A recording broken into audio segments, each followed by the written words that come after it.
On News24, you're watching Sharri. Good evening. Tonight, the Albanese government cabinet documents that reveal plans for a religious discrimination commissioner, likely to target comments like this. So with radical Islam, it's a political ideology that is totally incompatible with our culture.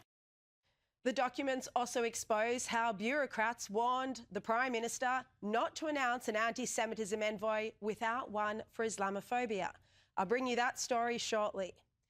But first, the United States Senate is set to grill Anthony Fauci after the explosive release of his private diaries. His musings in his diaries have exposed his ego, his addiction to publicity, and his secret leaks against President Trump. In the madness and hysteria of the COVID pandemic, Fauci was held up as a global hero, celebrated the world over, including by the ABC and left media here in Australia.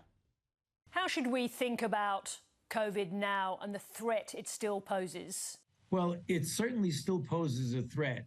The US has got a much larger proportion of the population vaccinated than Australia.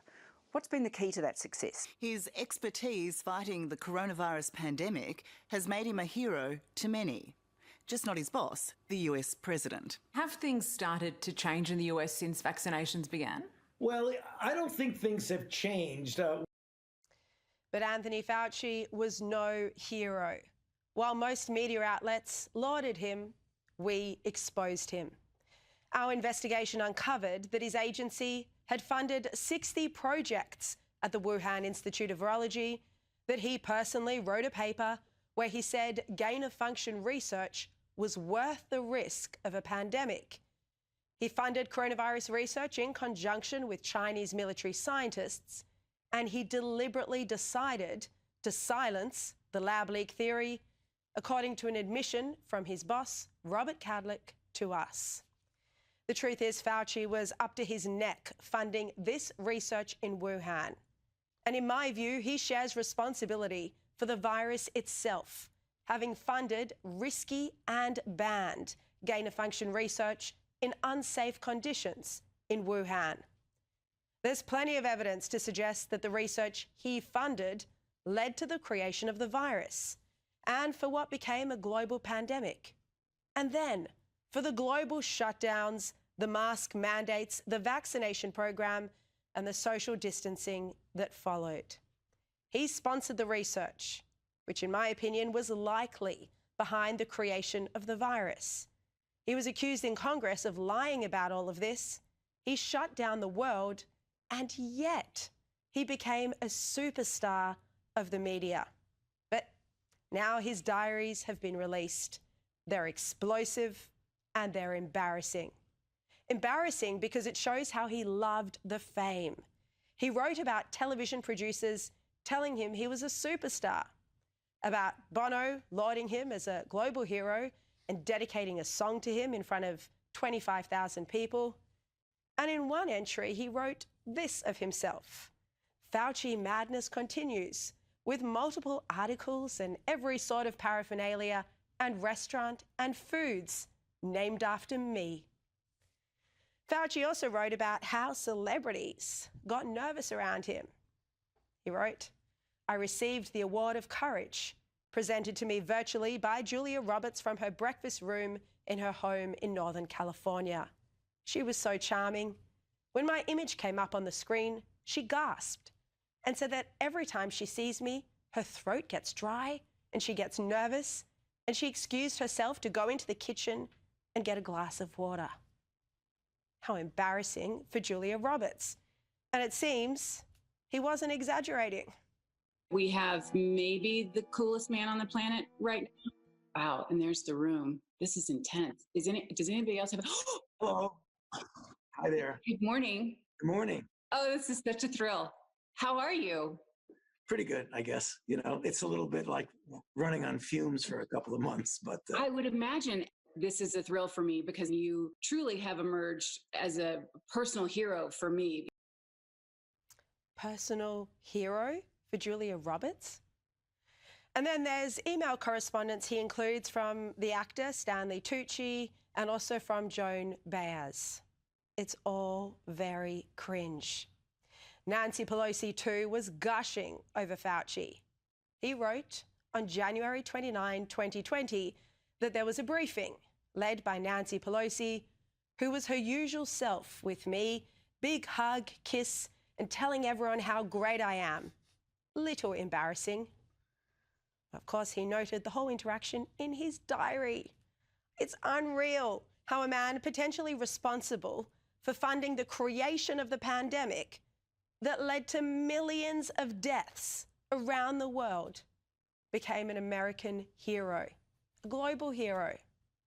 In his diary entries, he complained that the White House was blocking him from doing more television appearances. He was becoming more loved than the president. This was a guy addicted to fame and attention, and he'd write about how highly attended his pandemic press conferences were. The media became obsessed with him, blind to what he was really doing, which we exposed right here. And he wasn't happy about our investigation. He writes about my book, What Really Happened in Wuhan, in his diaries. This entry from the 17th of October, 2021. He wrote, "The same old crap is going on with the far right continuing to attack me. The latest is a book written by an Australian person who says I'm the father of gain-of-function research, with quotes from the infamous Richard Ebright saying that I'm a liar and I have misled everybody about gain-of-function. What a bunch of nonsense. The far right continues to try and discredit me."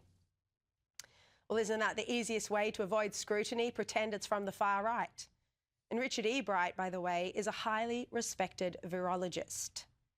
Fauci then in that entry went on to say that he had a very nice interview with Chris Wallace, who asked him why he was becoming a polarising figure.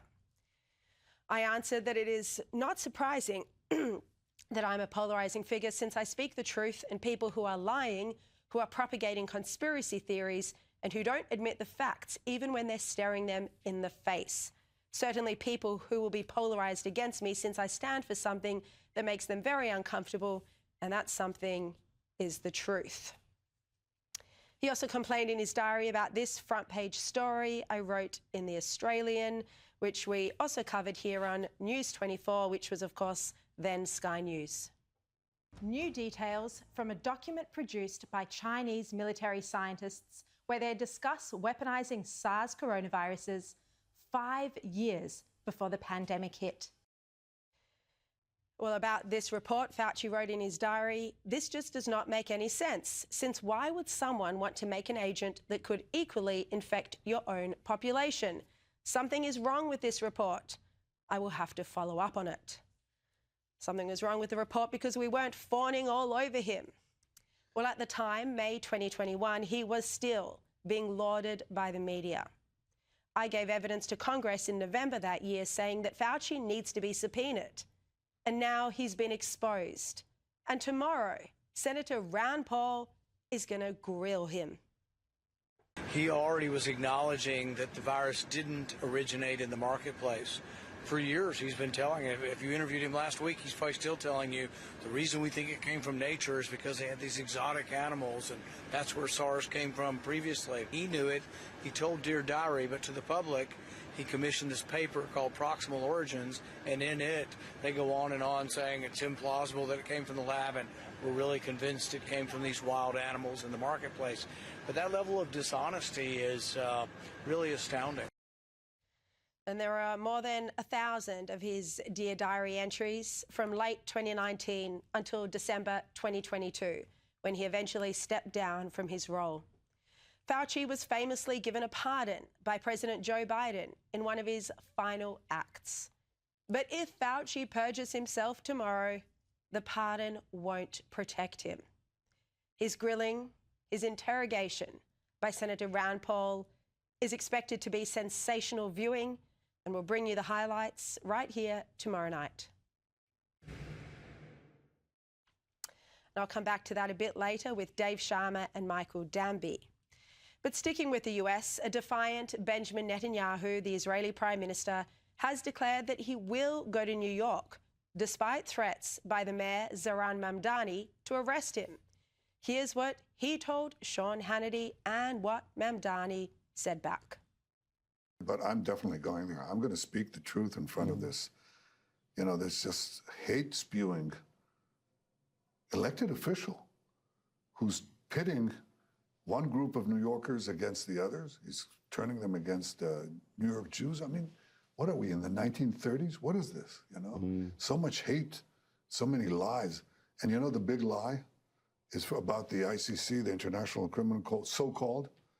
That's a corrupt, evil organization. And let's bring in News24 Washington correspondent Jonathan Kersley now. Jonathan, great to see you again. Look, as you heard there, Netanyahu called the ICC a corrupt and evil organisation while putting the socialist Mamdani in his place. Yeah, Zohran Mamdani was never really going to arrest Benjamin Netanyahu. I mean, this was something that was simply never going to be achievable under New York law against federal law. It was also a show from Mamdani during the campaign, but he said his piece and he had to look into it, so he did. But Benjamin Netanyahu is now adamant, obviously, he's going to go to the United Nations. The United States is not a signature to the International Criminal Court and has been highly critical of it when it comes to its prosecution and persecution of some. President Trump particularly focused on Benjamin Netanyahu in some instances around this as well. But you heard from the Israeli Prime Minister there an abundantly clear message that he is coming to New York for the United Nations, but also a very interesting comparison with Zohran Mamdani reflecting back on the 1930s and obviously Nazi Germany. So a big comparison being made there by the Israeli Prime Minister.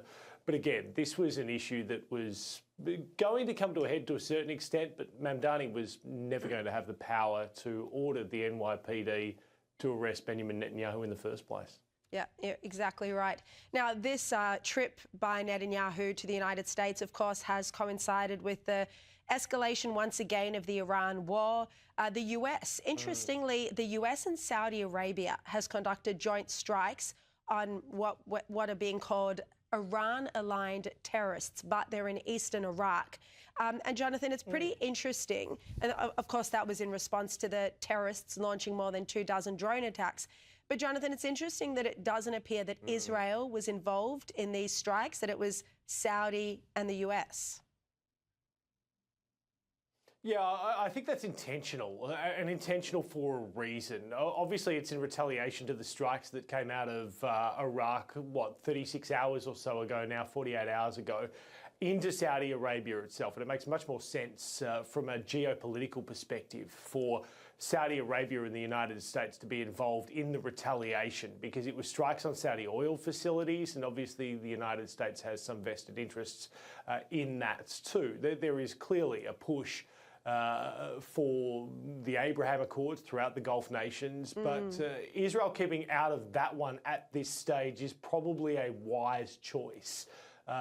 They would have no real interest in venturing in to try and be involved in that particular situation. Clearly, Benjamin Netanyahu and President Trump spoke yesterday for about 90 minutes. I was outside the Oval Office, the West Wing, as Benjamin Netanyahu was in there, and they were discussing clearly the Iran war in a meeting that Benjamin Netanyahu said was one of his best meetings yet. But yeah, not surprising, Israel stayed out of the US-Saudi action on Iraq and Iranian-backed militia yesterday. Yeah, all right. And Jonathan, I mean, you just mentioned there that Bibi and Trump had that Oval Office meeting attended by the Secretary of State, Marco Rubio, and others. And you're right, as when you point out, you know, Bibi said it was their best meeting yet, of course, to fend off criticism from commentators who like to create, you know, the narrative that there's some sort of tension or rift between the pair. What else do we know about where the war is heading and if anything, what the pair agreed upon? Well, what we know about what the two leaders agreed upon in there is that they both have a common goal, and that is that Iran cannot have a nuclear weapon. And we heard Benjamin Netanyahu again reiterating that in his interview with Fox's Sean Hannity that aired a matter of hours ago. But there has been tension between President Trump and Benjamin Netanyahu. The Israeli Prime Minister was trying to sort of brush that to one side yesterday and publicly say that both him and President Trump are on exactly the same page. And when it comes to that common goal, absolutely they are. But it was fascinating before this meeting even took place. President Trump went on our affiliates, Fox and Friends, here in the United States, talking about the issues of Pickaxe Mountain. He was asked specifically about this, about intelligence, about would the United States need to go in, about Benjamin Netanyahu publicly sounding out this as an issue prior to their meeting. And President Trump made it abundantly clear in that interview, well, BB doesn't need to tell me about that because I know that. And White House officials were saying that that was a very deliberate move by the president to send a message to Prime Minister Netanyahu before they held talks. But look, there was no sign of any sort of animosity or difficulties in this meeting. I spoke to a senior Israeli source in the room who told News24 that it was a very positive meeting by all accounts, and then we heard that from Prime Minister Netanyahu himself in a matter of hours or so after that meeting ended, Sharri. Yeah, all right, Jonathan, so good to see you, and thanks for getting up so early for us. I think it's about 6:15 in Washington. Probably a bit less chilly than in Sydney. Always good to talk to you, Sharri, and the viewers. Always happy to talk to you and the viewers. All right, thank you so much. Well, confidential documents reveal the Albanese government is planning a religious discrimination commissioner. This would likely capture many of the comments that Pauline Hanson makes about radical Islam. Comments like she made here on News24 with Paul Murray last night. So with radical Islam, it's a political ideology that is totally incompatible with our culture and our way of life. People have to understand this. If you don't understand what radical Islam is, what their beliefs is, go and look at the Quran, understand what their beliefs are, and totally incompatible. Well, a letter from the then Home Affairs Minister Andrew Giles, obtained under Freedom of Information, talks about the special envoys for anti-Semitism and Islamophobia. But it then says this. It says there may also be some overlap of responsibilities between the special envoys and the responsibilities of the Race Discrimination Commissioner and any future religious discrimination commissioner within the Australian Human Rights Commission. Any future religious discrimination commissioner. I mean, this comes after Fatima Payman complained about Islamophobia in the wake of the Bondi attack. The Bondi tragedy shocked our entire nation. In the months that followed, many Australians experienced fear in different ways. Jewish Australians saw a disturbing rise in anti-Semitism. Muslim Australians continue to face the reality of Islamophobia.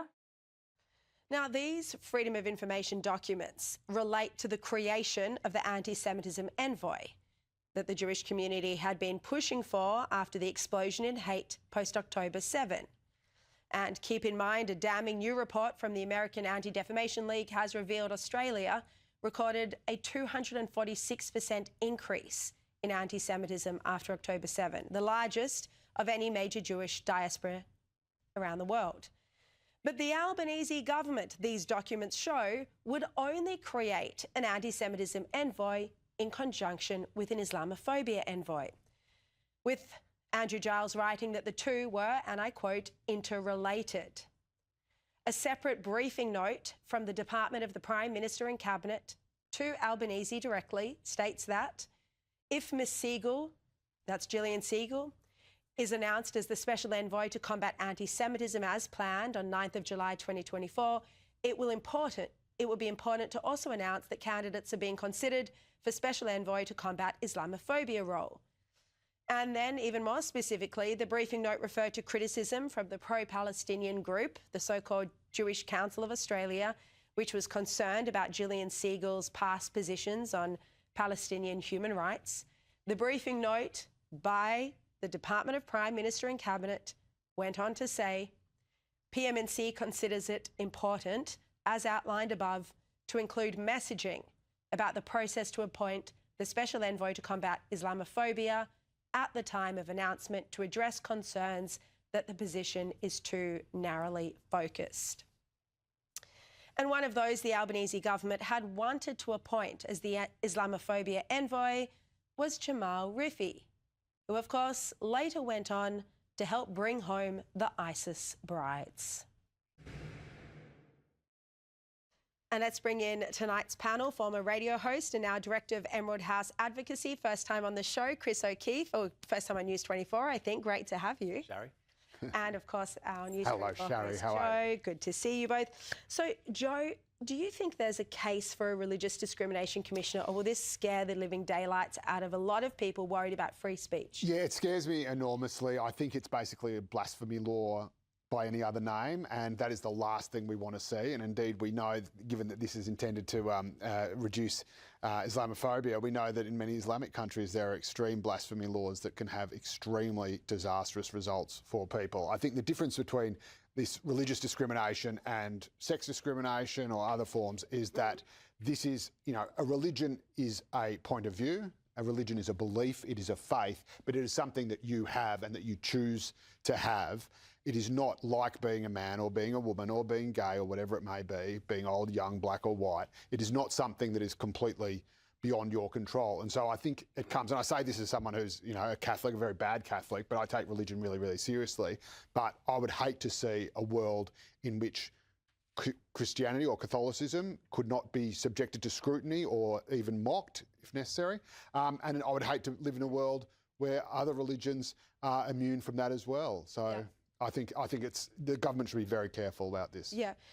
I mean, Chris, we kind of knew that the Islamophobia envoy position had to be created in line with anti-Semitism, but to see it set out, I mean, you were a former political journalist, to see it set out so bluntly like that in a briefing note to the Prime Minister, it is kind of surprising given the explosion in anti-Semitism. Well, there was no equivalence between anti-Semitism from October 7 and Islamophobia in Australia. There was no equivalence to the two. And look, that's just the facts. That is the cold hard facts, and anyone with a brain can see that. It's unfortunate that it's got to where it's got to. And if we're talking about commissioners, another layer of bureaucracy, what is it actually going to achieve? Is it going to make anybody think twice about being nasty, or anyone think twice about being racist, or anyone think twice about belittling someone's religion because they hold a certain religious belief? I very much doubt it. We have an Anti-Discrimination Act. Yeah. There are laws for this reason. We live in a secular country. Already there. There are courts that deal with this sort of stuff. This is all about politics then, isn't it? You said it, Sharri. Yeah, exactly. All right, well, let's turn to the latest in Victoria today. First full day for the new Premier, Ben Carroll. And look, it wasn't quite the clean day he would have hoped. He had a press conference that couldn't be broadcast live because of the service issues of the location. Then later, he wasn't even able to say whether or not he'd dump the controversial statue of Dan Andrews. Have a look.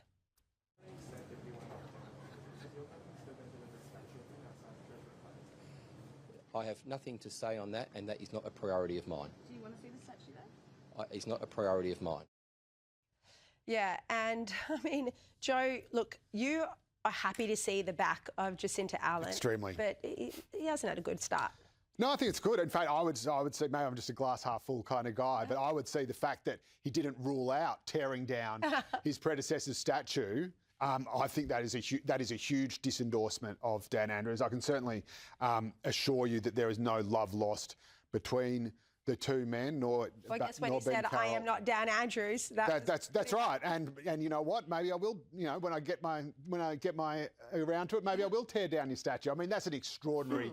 Punch in the guts. I don't think it's been built yet. It was commissioned by Jacinta Allen. That's right. But again, just even saying, like, he could have batted away and say, of course, well, this is serve 1,000 years and John Cain's got one and blah, blah, blah, blah, blah. I mean, that would be the pat response. Yeah. The fact that he didn't even rule it out, I think is extraordinary. I think Ben Carroll is exactly what the state needs. And I think more importantly, we are seeing evidence that not just Ben Carroll as the leader, as the Premier has got up, but that left-wing MPs from the industrial left as opposed to the socialist left, which supports Dan Andrews, are flocking away from the Andrews-Allen project, the Andrews-Allen legacy. They are coming over and they're just trying to win. They're just worried they're losing. That's all it is. Yeah, well, they say in politics always back self-interest because it's the only horse that's really trying. Chris, what do you think? I mean, they're trying to distance themselves from the record of both Jacinta Allen and Dan Andrews, but voters aren't stupid. No, this is a government that's run out of ideas. Like it feels like a government's run out of ideas. It feels like a government that's at the end of they're very deep into a third term trying to get a fourth, and it almost never works out. We saw it here in New South Wales. We've seen it. We even saw it with John Howard after 4 election victories.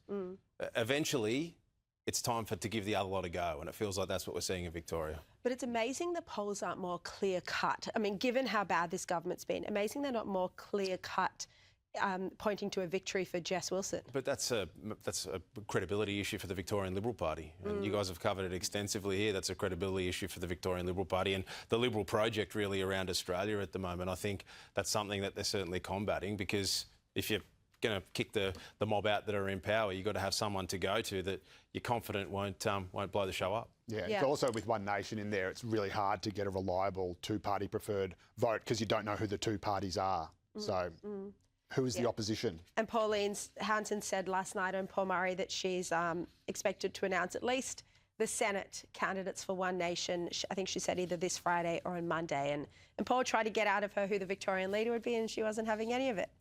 All right, let's turn to the corruption hearings in New South Wales today. Now, Angus Taylor has denied that he made any payments to this, new Conservative faction or sub-branch that's at the centre of this probe. Have a look. As I said, I'm not going to give a running commentary on all of this. I'm not a party to the proceedings, but no payment was made. I mean, Chris, look, I have got to point out that we are at the start of the hearing, so we're yet to see the full evidence. But as it stands, this is what always worries me about ICAC. They bring in the big names, they smear reputations. Well, there may not be any evidence that Angus Taylor has done anything wrong, but now he's smeared by it. Look, I didn't think you brought me in here to effusively agree with you, but I am. I've really struggled with this with ICAC. I have for a long time. Yeah. That's why I like the federal model. If you're going to drag people's names through mud and put people's names up in lights about clearly some pretty unsavoury things that have occurred in the New South Wales Liberal Party over the last 6 or 7 years, allegedly, well, you'd want some evidence to back it up. You also want to give him the time of day to be able to knock that back. Is there any evidence that he made a donation? I couldn't make heads or tails of it. To be honest with you, I've been reading the reporting on it, and I'm not quite getting it. Yep. I'm sort of not quite getting it. Always tricky because these hearings, as you know, go all day, hours and hours and hours, and it's hard to sum it up. But I completely agree. It should be behind closed doors. When you have a finding, absolutely. Go for broke. Splash that everywhere. But otherwise, what it does is it just ruins people's careers, lives, costs them their job often. Children end up, on suicide watch. There have been cases of this without getting into names. I mean, it can really destroy families. Yeah. But Joe, how do you think this is going to affect Angus Taylor? Look, I don't think, again, like Chris said, maybe we're all in effusive agreement, but I think I read the stories. I struggle to see where the smoking gun is. I think sometimes that's part of ICAC's deliberate strategy. They just sort of cast a really wide net and then just see what it pulls up. And again, this is a body that cannot actually make any criminal findings, so it just gets to say, "Oh, you're corrupt," and then it's up to and then that's up to the DPP to decide whether or not it should prosecute, and then of course whether or not there's a conviction is an entirely separate thing. So I actually think this is a Protestant conspiracy to take on, the Catholic machinery of the New South Wales, right? It's the Purity boys. Canterbury versus Vatican. That's right. But I'm very cross at them for spreading nasty rumours about David Elliott as well. And so that was one of the things that's emerged, that they were trying to smear the career of. I'm more angry about that than anything else. You don't need a secret hearing to tell you everyone was out to get David Elliott, who was the police minister. I mean, everyone knows that. He had so many enemies. Not his fault. Might get him on the show tomorrow night to talk about this. But also, the revelations today that there was this smear sheet. I mean, Chris, that's standard political. Every political party does that. Yeah, it is. And David Elliott, I thought he was a fantastic police minister. He did a really good job as a minister in New South Wales for a long time. I covered New South Wales politics. I know David well. He was treated extremely poorly to lose his seat in Baulkham Hills and go the way he did, in Castle Hill, and go the way he did. But again, dragging Angus Taylor's name into it, I think is very unfair. Yeah. All right. Just finally, and I know it's been covered a lot tonight, so on News24, so we'll just do it quickly. But, the scandal engulfing the ABC about the despicable clip it aired of Gina Rinehart, that has now, the ABC has now referred itself to its own ombudsman, an internal ABC ombudsman. I'm sure you've seen it by now, but if not, here's a quick clip. Will you know exactly how to shove a stick right up Gina Rinehart's butthole, stirring it round, mixing her guts up nice and smooth? And Lee Sales actually did call that out, which I thought was pretty good. But, you know, Chris, it is shocking that this was played on air in the first place, on the public broadcaster. Yeah, look, my politics are polar opposite to Gina Rinehart's, but that is not cool and it's not on. And it's distasteful. Yeah. Why you'd put it on any broadcaster or any... Like, yeah. That's for the sewers of the internet somewhere. Yeah, it's awful. That's not for a public broadcaster. Joe, she wants the ABC to apologise reportedly. What do you think about, you know, the counter-argument that people shouldn't be so sensitive about satirical skits? Well, just decide. Just decide. If we are going to censor everything, if we're going to do what the left want, the censorious left want, and to ban words and to say things like words are violence and blah, blah, blah, blah, which they do about anyone who disagrees with them. But as soon as it's someone they despise, it's like, oh, lighten up, guys, come on. I mean, imagine if this was... Are you saying the ABC has to decide or Gina Rinehart has to decide? Well, the ABC decide? is a bit like the old sea captain in The Simpsons. It's like, I don't know what I'm doing. So I think good on Lee Sales. I think she's always been one of the more sensible heads at the ABC. But I think that what's the worst thing for me is the hypocrisy of people who are saying that, you know, this is fine, this is okay, lighten up. The exact same people who, if this was said about a woman in the Greens, if it was said about Larissa Waters... A woman, of course. A bit of taste goes a long, long way. It would be, I mean, we've seen it, similar things being said, and they say, oh, now you're threatening violence against women. Well, here's fantasy about it. Exactly. All right. Joe? Chris? Thanks, Thank you, Sharri. Thanks. Thank you. And still to come, what AI means for the jobs of your kids and grandkids. Plus, Michael Danby and Dave Sharma will be here together to discuss the economy and Fauci's private diary entries. That's after the break.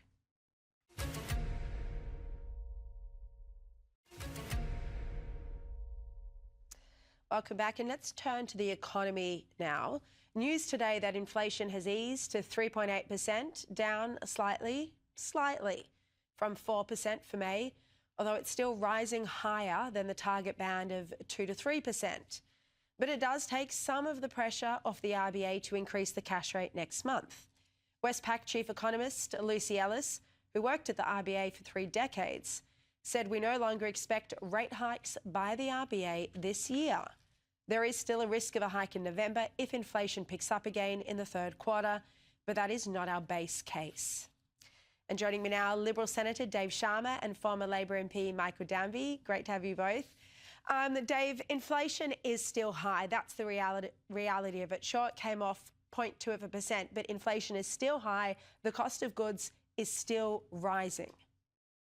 It is. Look, inflation is still, 3.8%.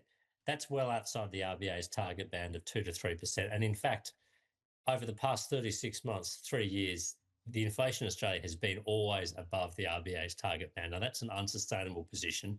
And I'd point out that it's also higher than any other, well, nearly all other advanced economies. In the UK and the Eurozone, it's 2.8. In Canada, it's 2.6. In Japan, it's 1.8. So Australia is an outlier here, and it shows that we are not on top of the inflation problem yet, because the truth is, as the RBA has pointed out, government spending, excessive government spending, keeps adding to inflationary pressures in Australia. Yeah, I mean, it's excessive government spending that meant our inflation was higher originally. Also, low productivity is a major issue as well, Michael. We need to get Peter Walsh or Paul Keating back into this current government, because a government competing with the private sector for money is what's causing this inflation. I'm less sanguine than your banking advisor. I expect there to be a couple of raises, but that's because I expect there to be more power put into it by the energy rises caused by events in the Middle East. So if I was Jim Chalmers, I'd be looking around to see if someone like Peter Walsh was around to help me cut expenditure. Yeah, I've actually got Adam Crichton on the show much later, and he's going to have a look at some of those comparisons with other countries, just how much higher our inflation is, as you pointed out, Dave. I want to return to what I spoke about at the start of the show, Anthony Fauci and his diary entries, and how they've just revealed his obsession with his own fame, with publicity. Dave, from what you've read, I mean, would you agree he just seems like a complete narcissist, more worried about his own, about being loved than the death toll around the world? Look, I must say I haven't read all the diary entries themselves, but I've read some of the reporting on them. And yes, he does seem to have an unhealthy interest in his level of fame or his level of media coverage or his level of popularity, which is, perhaps you might expect that from an elected official or a celebrity, but not someone who's effectively the chief scientist in the middle of a global pandemic. Now, obviously, he's appearing before one of the Senate committees in the United States tomorrow, and I'll be following that with interest because obviously the focus of their investigation was what he was telling the public at the time that the pandemic broke out, what he was also, what were his views in private, were they consistent with one another?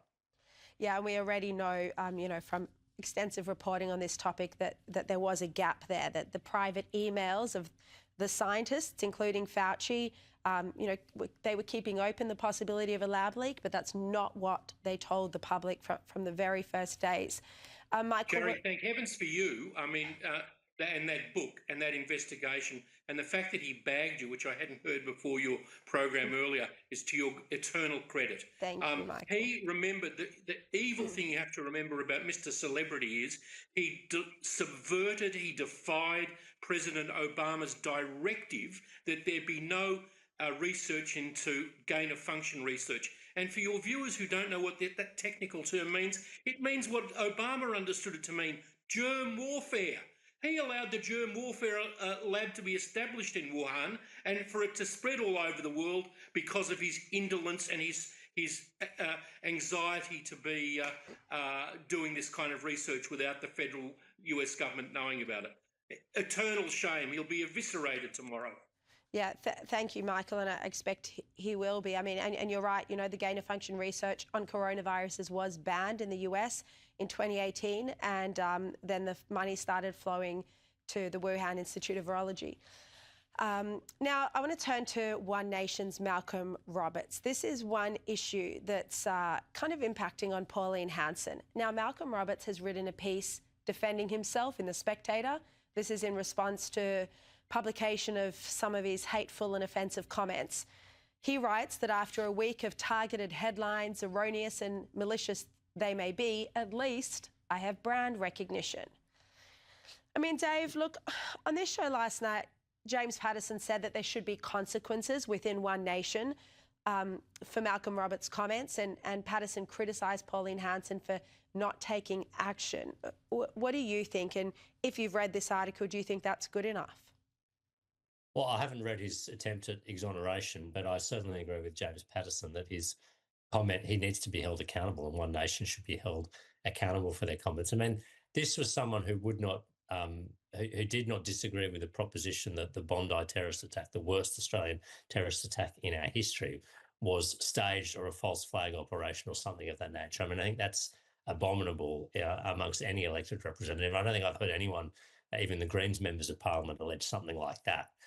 And I think, his flirtation, if you like, with some of these wilder theories that are out there, I think are deeply irresponsible for someone who holds elected office. And I don't think it's, he can't just brush this off. I haven't read his piece, but say, at least I've got brand recognition now. I mean, these are pretty serious things he's added weight and credibility to.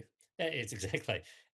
He's added weight and credibility to it by putting the voice of an elected representative behind them.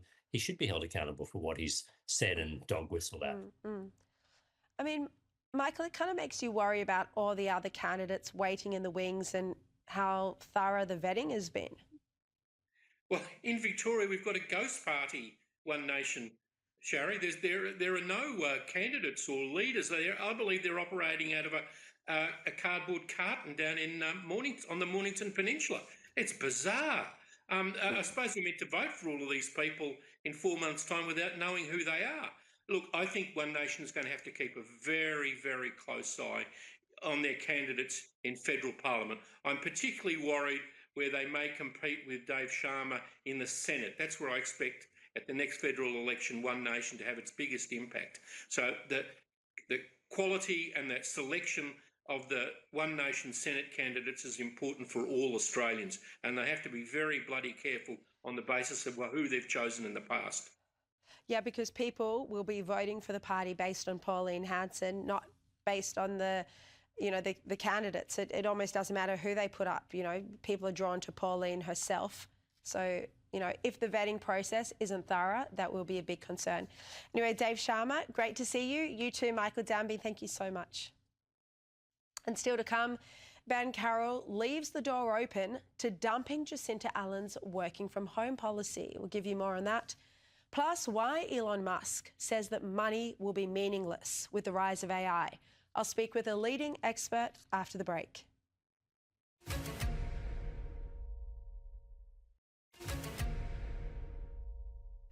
All right, welcome back. And we'll get back to whether Ben Carroll is open to dumping Jacinta Allen's working from home policy in a moment.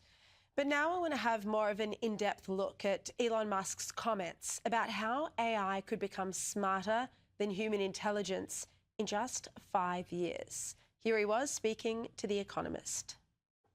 AI may exceed the sum of human intelligence. The most likely outcome is an age of amazing abundance. And he also said that AI could eliminate the need for money. Money won't matter in 2036. The Treasury should just simply issue people checks. So I'll make a prediction, which is that deflation will be the issue, not inflation. And to understand what he means, what he's talking about, I'm joined now by the co-founder and Global Chief Executive Officer of BFA Global Investors, Jonathan Bells. Jonathan, great to see you from Singapore. Great to be here. Starting with this recent interview that Elon gave, he said that AI will overtake human intelligence in 5 years. What does this look like practically? Yeah. And look, it's not just Elon that we've heard this from. It's everyone from Sam at OpenAI and Dario at Anthropic. And, it's kind of been the topic of really the last year to 2 years since this AI has come into our consciousness. I think practically we have to think about definitions, and definitions matter a lot here. I think if you think about human intelligence from the Turing test, which basically says, can you distinguish AI today from a human on most basic tasks? The answer may be no. In many ways, AI has usurped many of the tasks that a human can do, and we would have no idea. But I think we also have to remember that AI, while it's a fantastic technology, it operates in bits. It doesn't operate in atoms. And much of what makes us human is at the physical level as well. Our consciousness, our ability to love and feel, communicate. And I think that's important when you start to think about, practically the impacts of what this is going to look like over the next 5 years. We just lost your volume for a moment. Hopefully it won't happen again. Jonathan, it fascinates me how this will have an impact on the jobs of, our kids and our grandkids. Some people suggest that there won't be the same jobs or even jobs as we know them. People won't work. What do you think?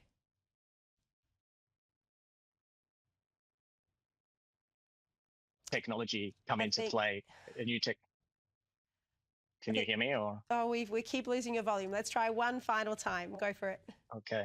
Yeah. So I said, every time we have a new radical technology, people assume there is severe unemployment and a massive displacement of jobs.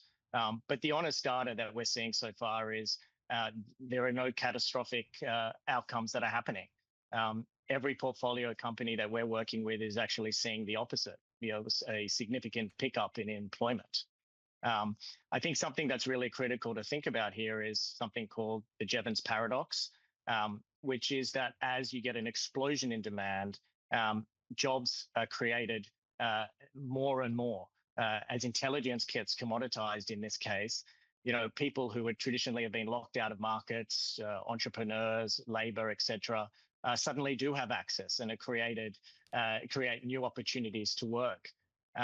So I think every time we've seen this, every generation has feared that the machines would take the work away. But in the end, every generation ends up doing the work that their parents couldn't imagine. I think in this wave is no different. It's just happening faster. And when Elon says that money will be meaningless, what does he mean by that? And do you agree with him? Yeah, so I think, look, Elon is just an incredible thinker, and really it's quite amazing to think of what he's really talking about here, which is a world of abundance. What he's saying is that as AI and robots produce goods at near zero cost, money's traditional role breaks down. He's a visionary, and wouldn't it be amazing if we practically could get there?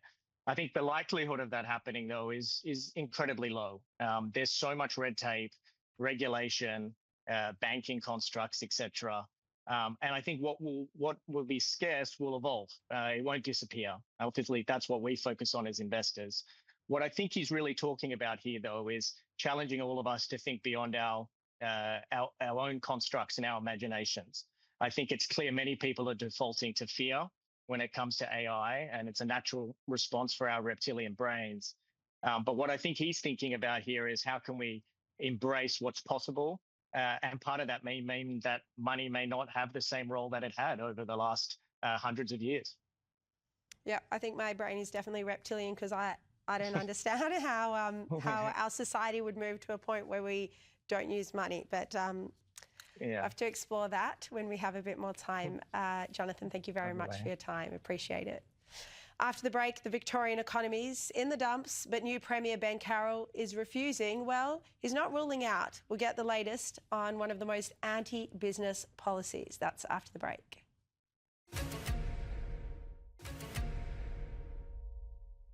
Well, there are media reports tonight that new Premier Ben Carroll is leaving the door open on ditching one of Jacinta Allen's most anti-business policies, compulsory working from home. That legislation is before the Parliament, and I have nothing to answer or say on that today. Work from home is good for families, and it is good for workers. And for the latest, I'm joined now by Chief Economist at the Institute for Public Affairs, Adam Crichton. Adam, so the Age is reporting he's open to the changes. What are you hearing? What's the latest? Well, certainly let's hope that he does. Look, I think he probably will. I mean, this is already the state that has the most business regulations. Surveys always show that. It has the highest rates of payroll tax when you include the COVID levy and the mental health levy. So businesses are already suffering. And then from the 1st of September, there's meant to be this new law where their staff can go to them and say, look, I want to work from home for 2 days a week and you don't have any choice in the matter. So that, of course, is extremely bad for productivity if you are forcing it on the business. And so I think any practical person would say that that has to go. And so I fully suspect the law won't be entirely scrapped, but in the upper house, they will change it so it is effectively not very effective when it comes into practice. So I think they will do that. So let's hope that happens. This is a state in a serious crisis where just in a few years, the interest cost on the debt alone will be 25% of the state's own taxation. So this is a state that really needs economic growth. It really needs productivity, I should say, and it doesn't want businesses to be running away from the state. There's also talk he might knock the suburban rail loop on the head. What do you think? Well, that would be amazing if you did that, and that would genuinely surprise me. I'd be very impressed. This is probably the only project in Australia that gives Snowy 2.0 a run for its money. This is going to cost tens and tens of billions of dollars to link the outer suburbs of Melbourne, and there's still not even a train from the airport to the city in this very large city. So it's a completely crazy project. It really should be knocked on the head. Let's hope he does that too. The state can't afford it either. I mean, it's penciled in for 50 billion. It's going to be more than 3 times that probably. So there is potential that this new Premier might actually not just be a new face. Let's wait and see. Let's see. Adam, the Treasurer today put a positive spin on the inflation data. But how does our inflation actually compare with other countries? And I know you've looked at this closely. Yeah, well, look, it still really frustrates me because it's so high. The core inflation rate in Australia, in this country, is still the highest in the Western world. It's almost 4%. The Reserve Bank's target is for 2.5%, and it's not been in that target for many, many years. And so if you're on $80,000, $85,000, the purchasing power of your wage, that's falling at 4% every single year, and you're not really getting a nominal pay rise. Of course, unless you're a Victorian teacher getting a 28% rise over 4 years. But by and large, the workers in the private sector, they're really suffering with this rate of inflation. and the government is not taking it seriously. I don't think the Reserve Bank is really taking it that seriously either, because it's probably not going to lift interest rates anymore. It's just going to leave the inflation rate at 4%, which, as I say, is too high, far too high for ordinary people. So it's not a good look. Plus, of course, you've still got a federal government that's running budget deficits of near $60 billion effectively. So it's not really taking it seriously either. Well, how does it compare with the US, with Argentina, where you've been recently, with the UK? Well, it's better than Argentina. It's still better than Argentina and Australia. Argentina's still about 30% a year, down from about 300% a year a few years ago. But the UK and the US, it's about 2.5%, right? And that's really where it should be here. Australia is the only rich country in the world where it's near 4% at the moment. In France, it's about 1.5%. In Japan, it's about 1.5%. So we really do stand out. And the reason for that is a mix that the interest rates here just never went too high, and we run too large budget deficits. Yeah, so our strategy right from the beginning was basically wrong.